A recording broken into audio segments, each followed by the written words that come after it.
Ladies and gentlemen, today is February 16th, a very important day. The Supreme Court has returned to finalize its decision to decide on the Colorado ballot ban, the absurd, unconstitutional ban. Today is February 16th. This is an article, ABC News article. You can scroll down. It talks about February 16th, and we can go ahead and you'll hear in a couple of minutes Kevin O'Leary talking about the fraud decision before the fraud decision took place, explaining that Trump will win on appeal. So he ain't going to pay anything pertaining to that. Trump will not spend even 1 second in prison or jail for any of these politically motivated indictments. You'd have to be stupid not to think these are politically motivated. It's scheduled to resume February 16th today. The Supreme Court will decide either today or within the next week or so in a unanimous decision, but it'll probably be either 9-0 or 8-1, 7-2. I can't imagine it won't be unanimous. Hit subscribe to this channel right now. The Supreme Court has resumed, and I think that if they were going to, God forbid, side with Colorado, and again, you'll hear a whole bunch of people in a second. So hit subscribe and share this everywhere. If the Supreme Court was going to rule against Trump, they would have done so today. Okay? The fact that they're not, it's just a matter now of whether it's unanimous or whether there's just one or two liberal justices that side with Colorado. I can't imagine it not being unanimous. So today is February 16th. They are starting today to look at, to continue to look at the Colorado ban, overturn it completely. Could be today, could be in the next couple of days, but there will be almost a unanimous decision. Today is a very important day, though, because I think they've already decided that they're going to overturn the Colorado ban. It's just a matter of time now whether John Roberts gets a unanimous decision or it's 8-1 or 7-2. Paul Bartlett to my super chat. Thank you so very much. Paul, you are absolutely amazing. Everybody here, thank you. Hit subscribe. Let's get to Kevin O'Leary right now, if you're interested, before we get to the Supreme Court and why they gave him a huge victory today and this week. This is Kevin O'Leary. We'll start off. Well, let's leave out Trump for a minute, and let's leave out politics and just talk about what happens in real estate development anywhere. So if you're a developer and you've got a building on a block anywhere in America and it's worth, let's say, $500 million, and you want to build a building right beside it, you go to the bank and say, this building is worth $500 million.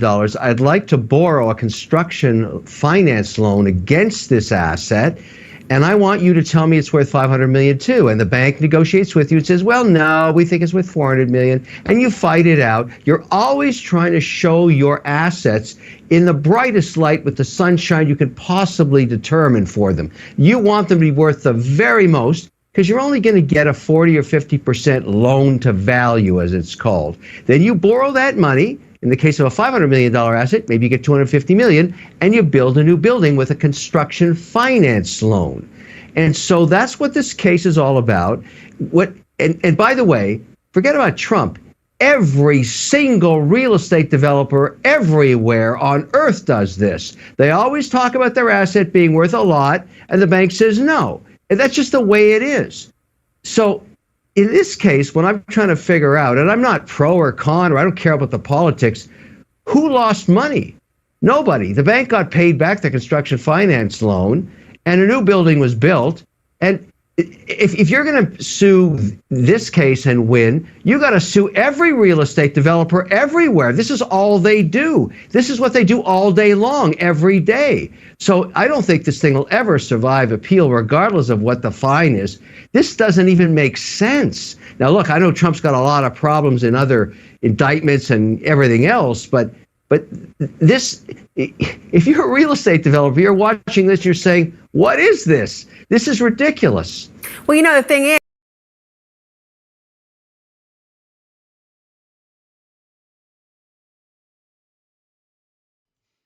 So before we get to the Supreme Court and the fact that I believe they've already decided, so you can disagree. I have no inside knowledge, obviously. Today is February 16th. They've resumed the arguments, or they've resumed looking at the case. They adjourned a week ago or 2 weeks ago, and they just resumed today. I think that if they were going to rule against Trump, they would have done so today. I think that now it's just a matter of time, today and the next couple of days or next week. I think Roberts, the Chief Justice, will try to get a unanimous decision. It is the most unconstitutional. He hasn't even been convicted of a crime. So in New York, Kevin O'Leary of Shark Tank, very, very well-known businessman, millionaire, very respected in real estate and other ventures. Today, I already told everyone, I think that initially that they would lose in New York. So that's obvious. It's Tammany Hall. They just wanted to go ahead and persecute him in the manner that they've done everywhere else in the country. It's not going to even make a dent in terms of it's not going to make a dent in terms of November. No one cares. And on appeal, you can look. There's a Guardian article. How much will he pay? It all depends on the appeals. It all depends on the appeals. You heard from Kevin O'Leary, he's going to win the appeals. So bankruptcy is unlikely, and it all depends on the appeals. So let's see here. He'll appeal both cases. The defamation case, which I'm not even touching. Okay. But the fraud case, he'll win on appeal. Okay. You heard Kevin O'Leary. So let's just deal with that really quickly before we get to the Supreme Court.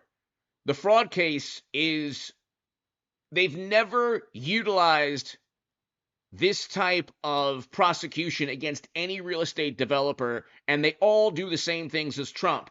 When they say Trump didn't pay his taxes, he didn't do anything illegal. If you want him to pay higher taxes, Democrats, then campaign on higher taxes. That's the issue. You can go ahead and campaign on higher taxes if you want. Okay? But you're not doing that.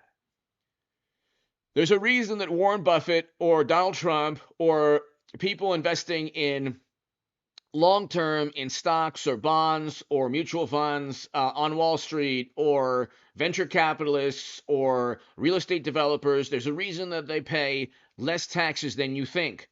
The tax code has not been changed for Trump or any other billionaire. So, the racket that Bernie Sanders and others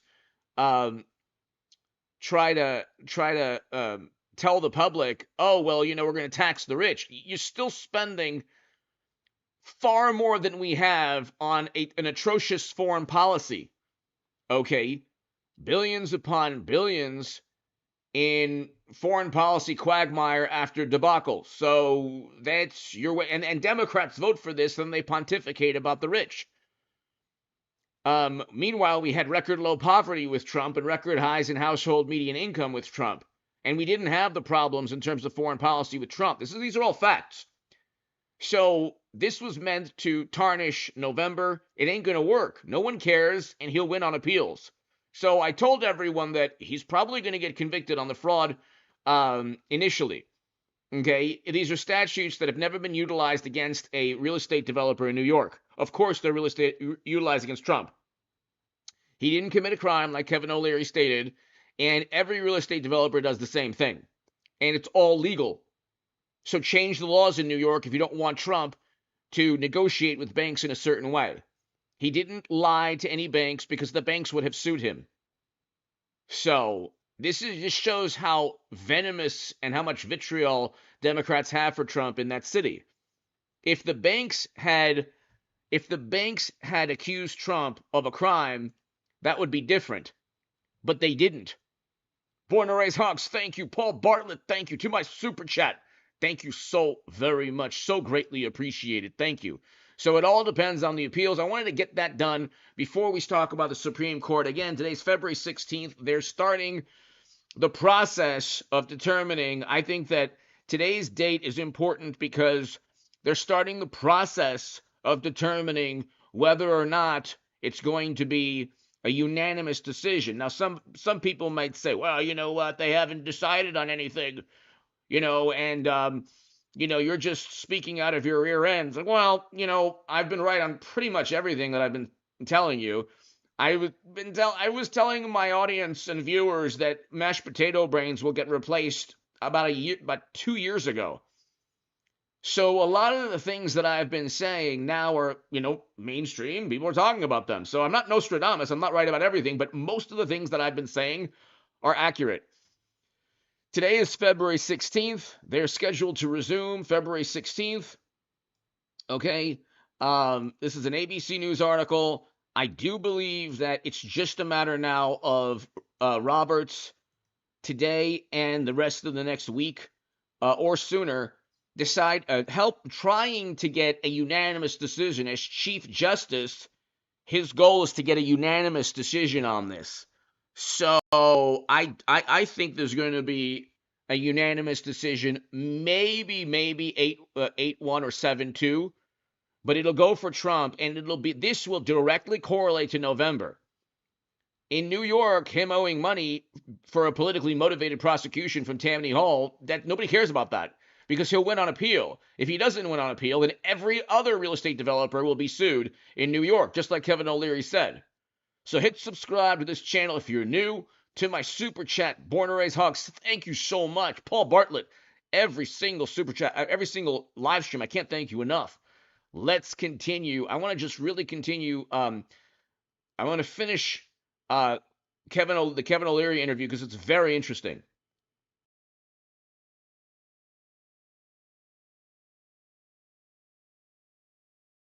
You're laughing. You better get ready to. Rich people problems are very different than my world. Go ahead. I mean, I get it. I totally get it. And you're making a valid point. But it's humorous in the sense that you have to sue every single real estate developer here in Miami, in Chicago, in Los Angeles, in Detroit, in Dallas.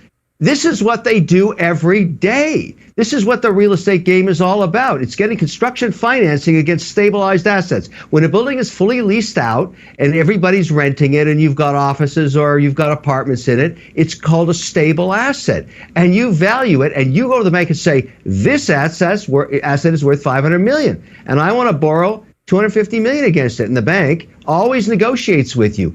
Everybody understands how this works, and that's why I think it's going to be very, very hard to make this stick in reality later. This is not, of all the things that Trump's being accused of and being litigated for and indicted for, this is not his problem. This is not his problem. He's got much worse problems than this. This is, for real estate developers, this is a joke. It's fascinating to me.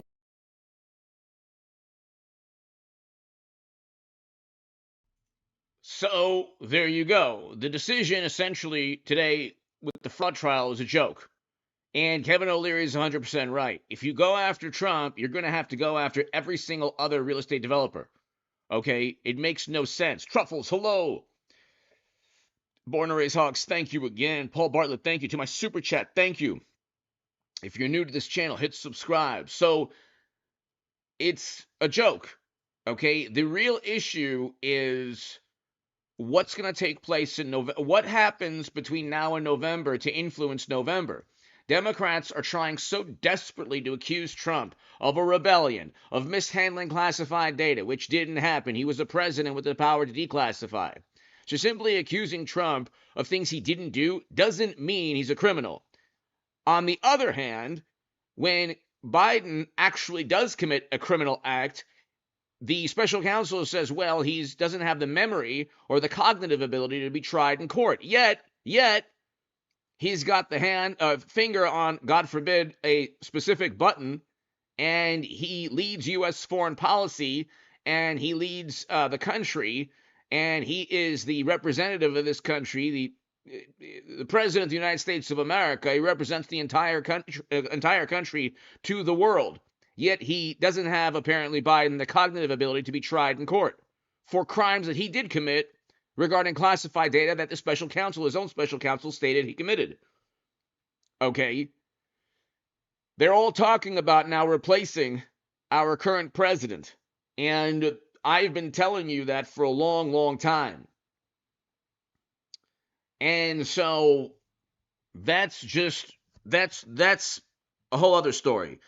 The fraud decision today is not going to affect November. Like Kevin O'Leary stated, it will be overturned very easily in an appeals court.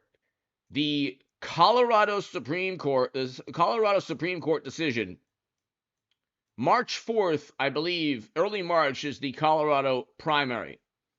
You have a couple of weeks before the Colorado primary. So the Supreme Court today resumed their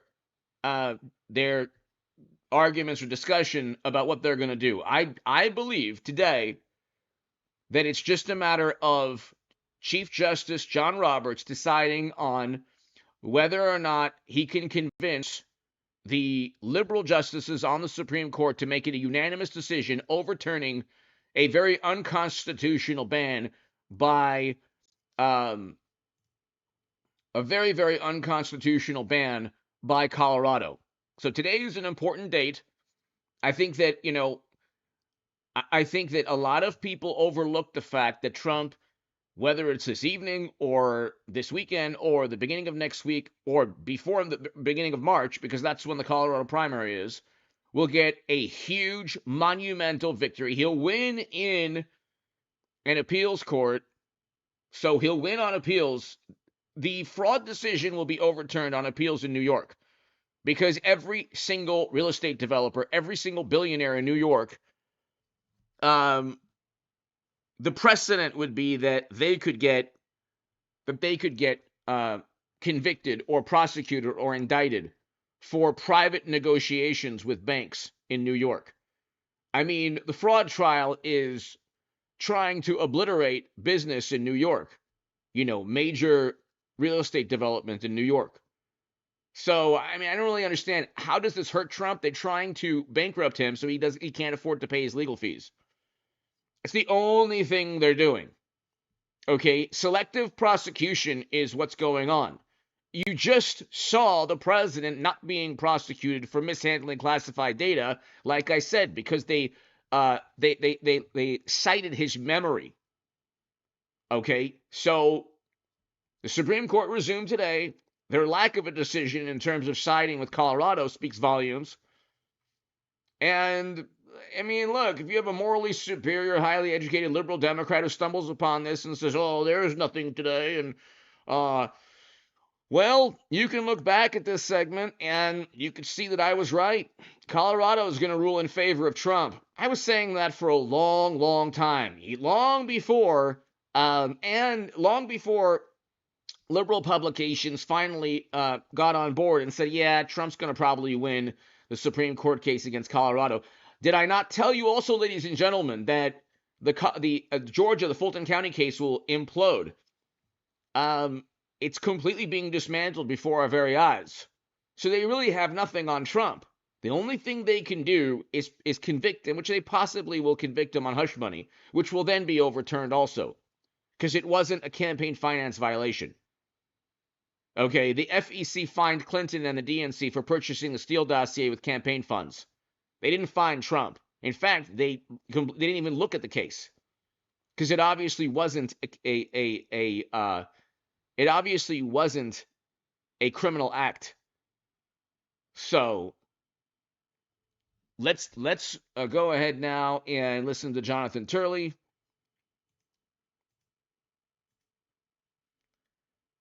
On the Supreme Court case.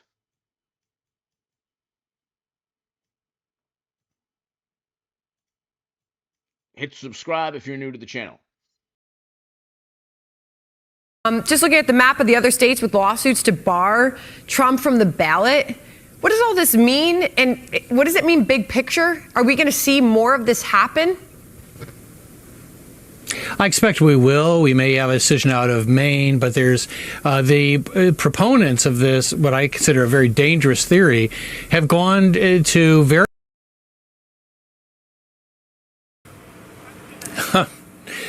Well, I think that the advocates for disqualification probably expected a cold reception, but this was perfectly glacial. I mean, the problem for Jason Murray is that his toughest questions came from the left of the court. Many people have been saying how the conservatives are going to sandbag this entire appeal and how they have to look deeply within themselves. Many of the toughest questions were coming from Justice Jackson and Justice Kagan. And Justice Jackson notably kept on raising this first question, which is perhaps the presidency is just not covered by this provision. And she has always taken a particular interest in the 14th Amendment and had said, it's plausible that he was not. And some of the other justices raised the fact that the 14th Amendment was designed to take power away from the states. And yet, as Chief Justice Roberts said, you are curiously finding that there's a provision here that radically expands that power. And that seems to go against the entire tenor and purpose of the 14th Amendment. This was really a tough going. Jason Murray did as good a job as he could do, but I imagine he wanted to do everything short of pulling the fire alarm at one point, because he was just getting hit from all sides in this argument. I mean, at one point I was watching this and I said it felt more like a congressional hearing than a discussion at the U.S. Supreme Court. I mean, it was pretty interesting, and no politics involved, just lots of big personalities with big questions. Amy Coney Barrett then kind of backed up with her own questioning, that whole point about, can one state really decide this issue for the whole nation? That seemed to be a hinge point. It did, and they really did play out the implications of this. And this is where I think Murray had a very hard time. These were questions that were hitting him below the waterline.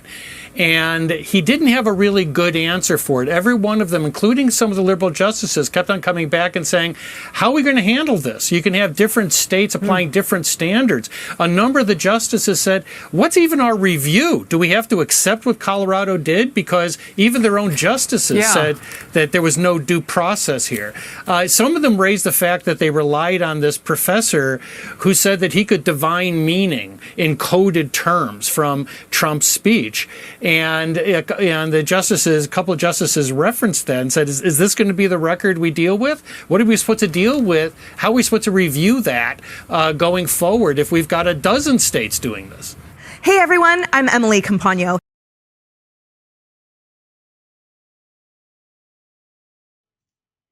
So it's only a matter of time.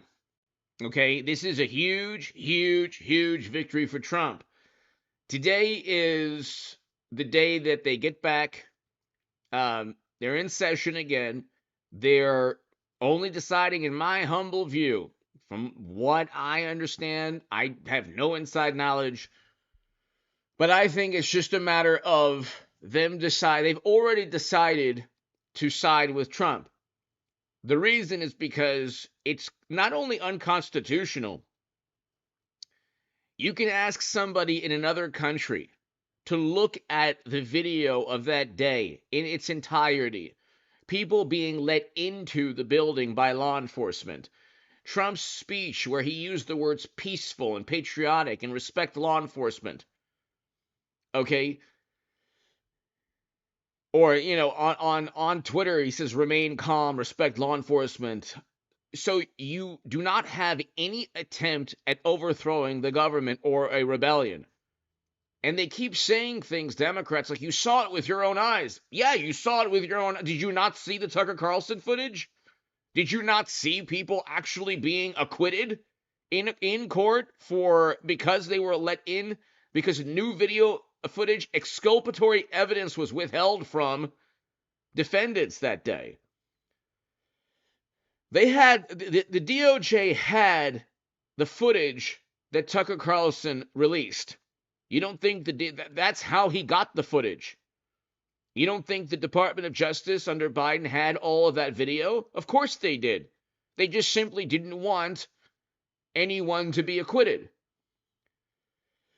It was a terrible day. It was not a rebellion or an attempt to overthrow the country. And obviously it wasn't. The Federal Bureau of Investigation found no evidence that Trump engaged in any type of rebellion. So, I mean, you could look right here.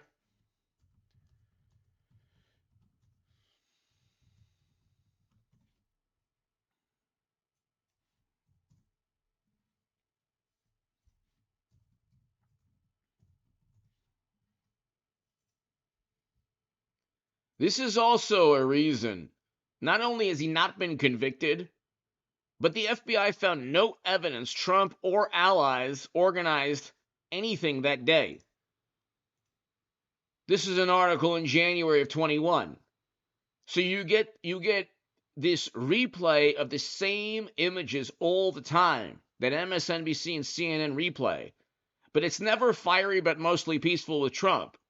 During that summer, and I agree with why people demonstrated peacefully, during that summer, you had every single day curfews. You had just the violence, chaos every single day. Okay? And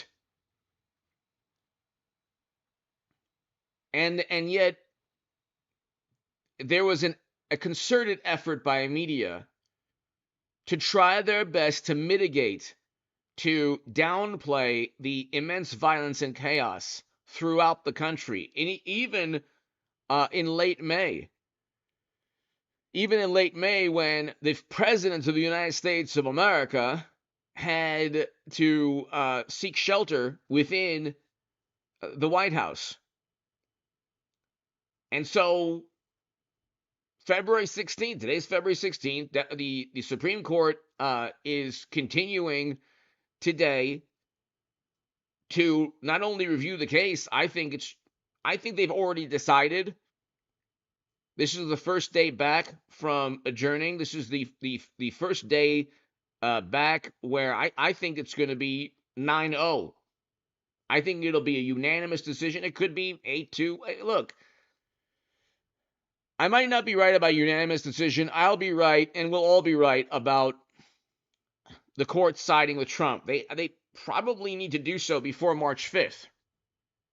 Then you have the Federal Bureau of Investigation found no evidence Trump or allies organized anything. How on earth do you foment a rebellion without any organized effort to do so? How does that happen? And the notion that Trump wanted people to commit crimes, it makes no sense at all. It's the opposite of what Trump wanted. Furthermore, people didn't listen to him. But let's go ahead and listen again to Jonathan Turley. Law professor,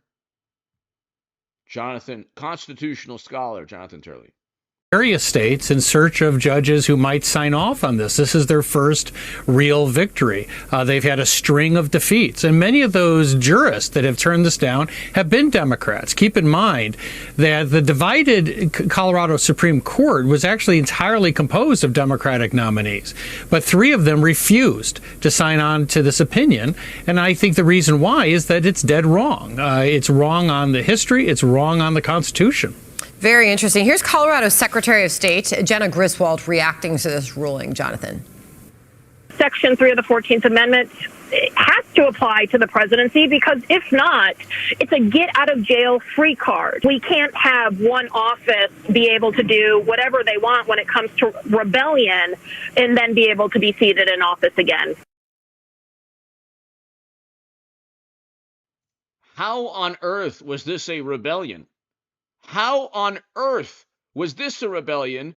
But every single day that summer, and I agree with why people peacefully demonstrated, but you had billions and billions in property damage. You had close to, 20 lives lost? You had thousands upon thousands of people arrested, and Democrats actually bailed out demonstrators who then, in some cases, committed even more heinous crimes? That's not a rebellion? In late May of that year, the President of the United States of America had to seek shelter from demonstrators who were violent. That's not a rebellion? How is it a rebellion when law enforcement is literally opening the door for people? And the Federal Bureau of Investigation found no evidence of any organized plot to commit a rebellion. So how on earth is that a rebellion? They keep saying the same things, hoping that it becomes reality, and it's obviously not. You say what, Jonathan? Well, it's a curious argument because it's not a get-out-of-free card, because there's laws governing insurrection and incitement. And notably, Trump was not charged with that. You had a very motivated special counsel in Jack Smith who hit Trump with anything he could, but he conspicuously left out incitement, insurrection, sedition, because he couldn't prove it, because the evidence is not there. So that only adds to the problems here. But the real issue for the Supreme Court is far more fundamental and frankly chilling. You know, this country is the most successful and stable constitutional system in history. Now, after 2 centuries of that, what these 4 justices have done was to introduce a destabilizing element in that system. And it's going to go to the Supreme Court. And this may be the ultimate challenge for Chief Justice Roberts. I don't have much question they will overturn this decision, but they should do it unanimously. They should do it in one voice. All 9, not divide on this. It's too important not to speak as one. Yeah, that is something to watch for. Meanwhile,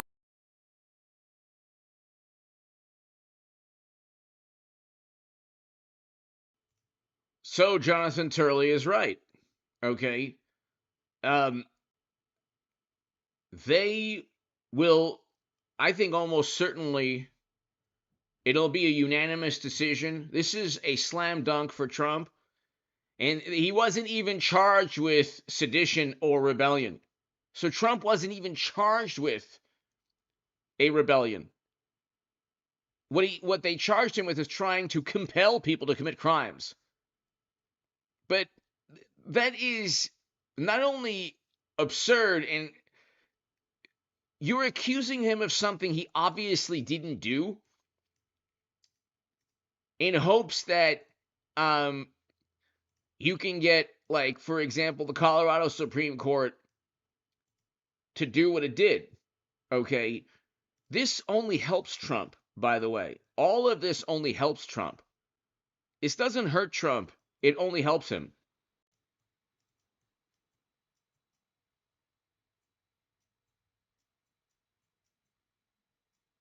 Let's listen to Amy Coney Barrett.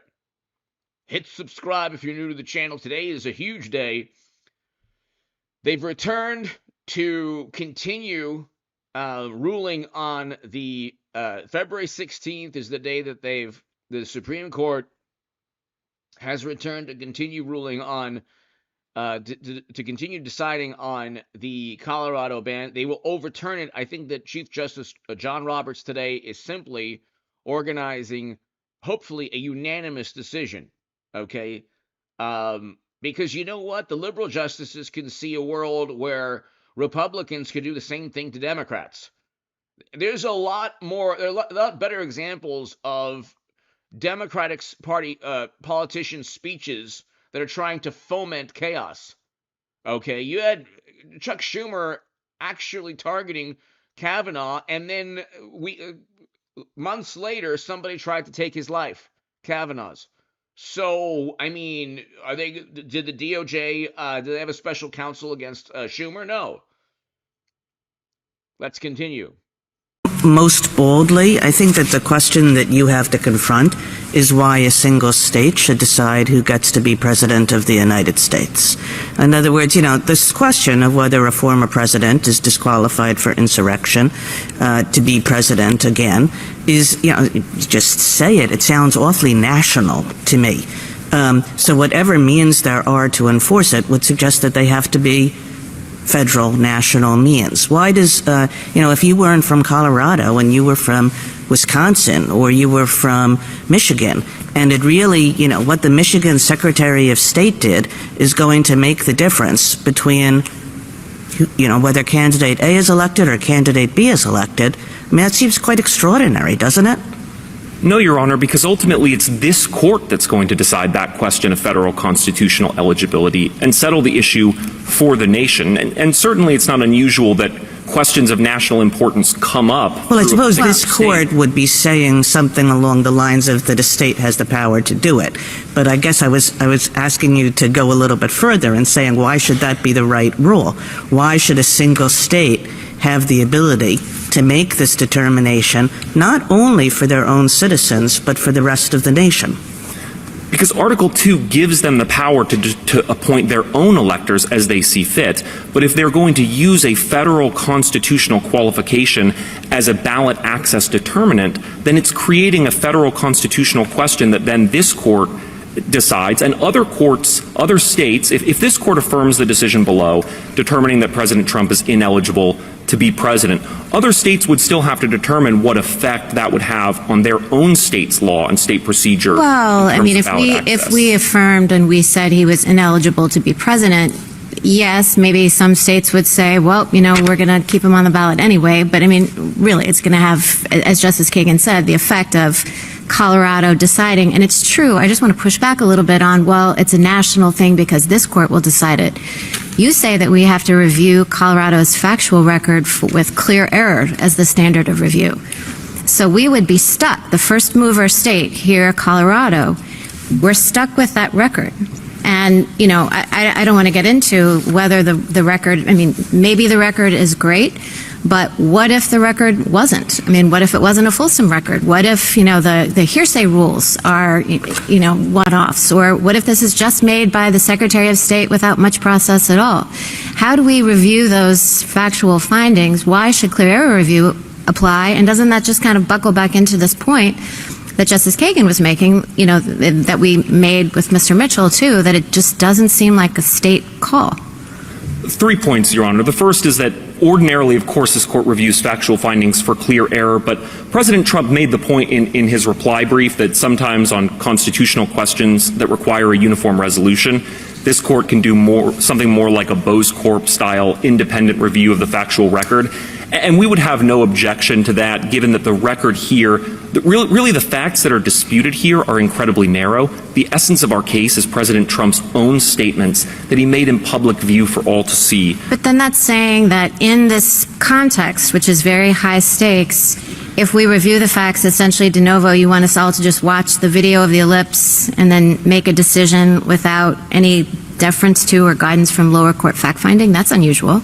Well, ultimately, President Trump himself urges this court to decide the merits of his eligibility on the factual record here at page 2 of his brief. He's never at any point in this proceeding suggested there was something else that needed to be in the factual record, any other witnesses that he wanted to call to present his case. And again, the essence of our case is his own statements, and in particular, his own videotaped statements on the ellipse.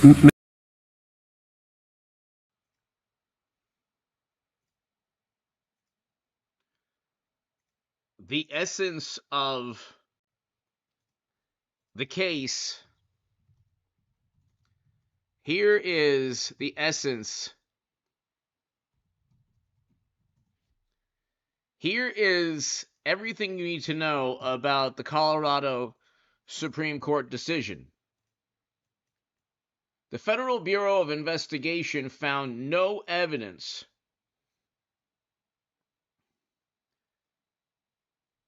They found no evidence that Trump tried to organize any rebellion.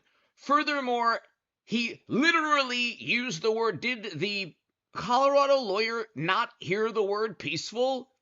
Did he not hear did he not hear Trump say, go peacefully and patriotically? How can you interpret Trump saying the word peaceful really meaning we want you to foment a rebellion, or we want you to engage in a rebellion, so I'm going to use the word peaceful? And also, the Federal Bureau of Investigation isn't going to find any effort to overthrow the government. And also, nobody was armed, and also people are being let into the building in terms of the Tucker Carlson footage. Oh, and by the way, people have already been acquitted. And also, by the way, Trump was never convicted of a rebellion or indicted for sedition, and the special counsel didn't even indict him for that. But we're supposed to see things through the most apoplectic, morally superior liberal vantage point, where Trump disagreed with what Democrats believe was the most fair and just contest. And they also don't think that they railroaded Bernie Sanders either. So there you go. They think that the DNC emails was a plot by another country to inform you of how they treated Bernie Sanders in their own primary, cheating him, Bernie Sanders. And of course, he said nothing about it. But that's democracy to the Democratic Party. And so we're supposed to look at his own words. Yeah, the Colorado lawyer should actually, Democrats, everyone should look at Trump's own words. If you look at his own words, you will know that he did not. Every Democrat on the planet should look at Trump's own words. You would know that he did not foment a rebellion. He was upset. He didn't think the results were accurate. He thought that he was railroaded like they railroaded Bernie Sanders in their primary in 2016. And he had the right to say so. And it's like, this is going to be an epic, monumental victory for Trump. An epic, monumental victory for Trump. There is no way that a rational, sane human being could look at Trump, his words that day, and correlate that to any attempt to overthrow the government. And they keep saying, you saw it with your own eyes. Yeah, you saw one camera focused on chaos and mayhem, just like you saw cameras throughout that summer, and in late May, where the president had to seek shelter. Was that not a rebellion that summer? And I agree with why people peacefully demonstrated, but was that not a rebellion? How does that work? How does that work? Is it only a rebellion when Trump disagrees with something, and then chaos coincides with his speech? But it's not a rebellion when Democrats have speeches and bail out demonstrators, and then media says fiery but mostly peaceful with a CNN journalist in front of a building set ablaze? How does that work? I mean, at a certain point, Democrats have to realize continually repeating nonsense doesn't make it reality. These are the people who pontificate about truth and Trump lying. That's all the media is an extension of the Democratic Party. They keep using the word rebellion. And it's like, he didn't commit a rebellion. So today is February 16th. The Supreme Court has continued the first day of continuing to decide on the Colorado case. And they adjourned a couple of weeks back. They're back. The decision is imminent, and it will exonerate Trump. Because I think it'll be 9-0. I don't think there's any doubt it'll be 7-2 or 8-1 or 9-0. I don't see any way, shape, or form where Trump doesn't win a monumental victory. And Democrats did this to themselves. Okay?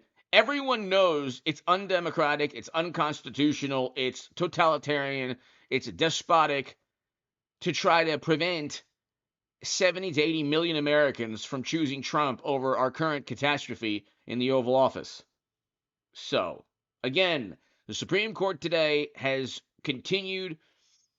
It's the first day back where it's continued its discussion and deliberations and private negotiations pertaining to a unanimous decision overturning the Colorado ban. It's almost certain, I think it's certain, that the Colorado ban will be overturned.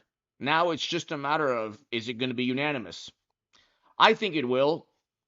I mean, worst case scenario, it's 8-1 or 7-2, but I think it'll be unanimous. hit subscribe to this channel. I'll be back tonight at 10 p.m. Eastern, everybody, for another live stream. But today is an important day. And I think that